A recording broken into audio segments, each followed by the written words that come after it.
Well, here we are, the end of the line. Somehow, we survived this project and actually made it all the way through. If you're listening to this version of the script now, it's because I haven't found any specifically good way to end a series. I've spent the majority of the week trying to figure out how to do so, and I've realized why it is so difficult for writers for TV, film, or even authors of long-running book series to end something. People get attached to people, characters, and stories, and not just fans, though I don't claim to have any, but also the creators. This has been such an important summer in terms of figuring myself out as well as actually doing things I've wanted to do for so long. But as I've tried to put into more eloquent terms for at least 5 different drafts now, all good things must come to an end.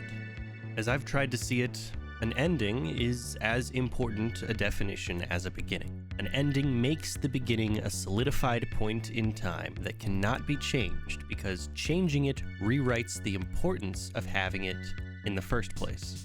In much the same way, to have a beginning necessitates that an ending happens. Everything must, should, and will come to an end at some point. And to understand that it is fleeting and anticipate it is to give it a level of permanence not attributed to many things today. In a world of never-ending sequels and ever-expanding universes, hell, multiverses of content, an ending is always attributed to being a beginning of something else entirely. Writing an ending has become more and more challenging through the decades of content because our culture is more and more inclined to wanting stories that don't have permanent endings or have infinite sequel potential. Or, like Criminal Minds, Law & Order, or literally all of the soap operas on today, just add and remove from the cast or recycle the same stories generationally. We live in a society, and yes, I did have to say it, that needs to feel like the things it values will never end, and that the end of these great things is a devastating blow to their personal and professional lives. It's security by familiarity. It's a last-ditch attempt to hold on to a piece of their life that is responsible for so many great memories of theirs. I mean, not to say that these are bad shows or anything. In fact, I personally hold The Office, Friends, the first 3 seasons of Arrested Development, and similar shows in high regard. They had great writing, amazing casts, and helped to define their eras of television. In terms of film, I mean, you've got the long and varied history of James Bond and his soon-to-be 25th official film, Star Wars with its absolute mass of 44 years of existence and literal galaxies of content, or you could look to the DCAU, DCEU, MCU, or what have you in today's modern fascination with the superhero, where their film and TV adaptations are somehow more important than the content that created them. We hate change. We especially hate the finality of some changes. I mean, one need look no further than Endgame, with the retirement of so many of Marvel's most popular film characters through various means, be it death, retirement, or otherwise. But all things come to an end. Even this world, one way or another, will end one day. Whether it's by our hands or not, the world, both culturally and physically, will stop existing. Now, I have my own beliefs on what that will be and how it'll go down, as well as how we're working both for and against our own downfall, but that's a discussion for another time, if ever. If we focus on the now, I am rapidly approaching an end to several things. An end to the summer, an end to this venture, and possibly an end to my hopes and dreams, depending on what happens this coming year. But there's nothing I can do to keep it from being so, and I have needed to force myself not only to accept it, but be at peace with it. If it were up to me, which it isn't, I'd just spend the rest of my days, however long I have here, doing these things I aspire to do. But I've already talked at length about the things I despise having to do, especially revolving around school, life, etc. I'm not sure if there even is a way to describe the great pains I feel as I write this.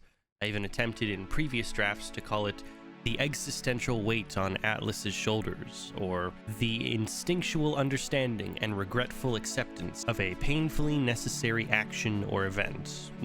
But I learned very quickly just how unprepared and overestimated my own vocabulary was for this.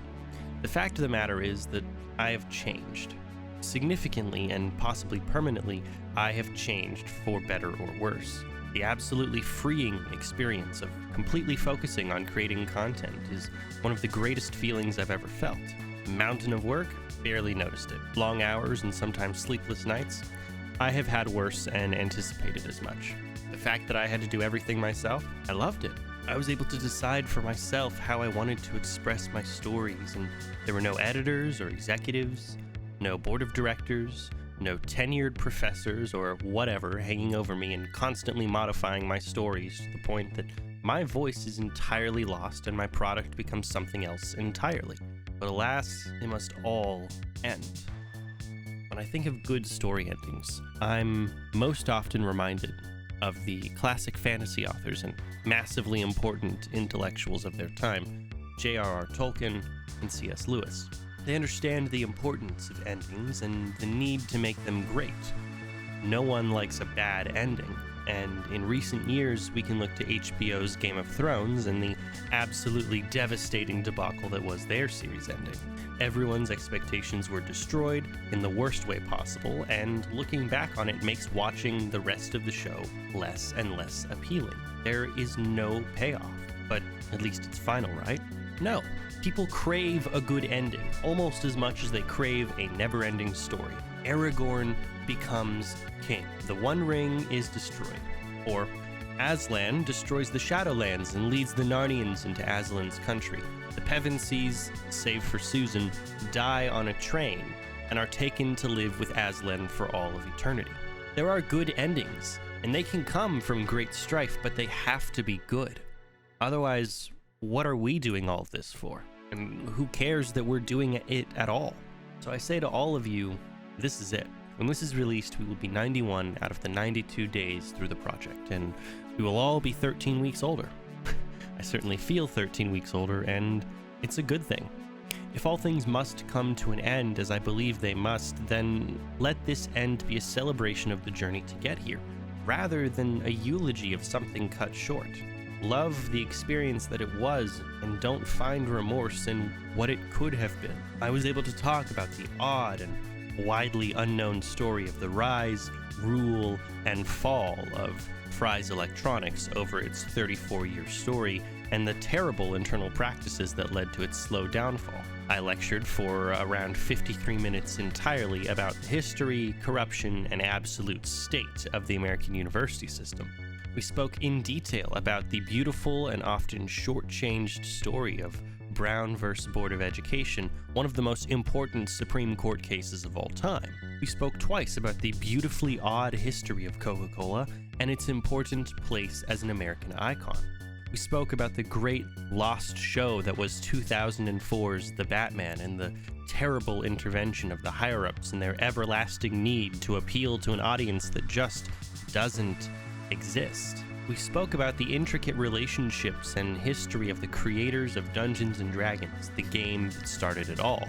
And, of course, we spoke about the terrifying true story of Dr. T.J. Hicks and his black market adoption ring that spanned over a decade and affected the lives of over 200 people. There is an importance to passing on the true stories of everyday people and the lesser-known histories of this wild world of ours. These people are as important as anyone else, and if we want to remember where we come from, we have to find a way to preserve these storied lives before us.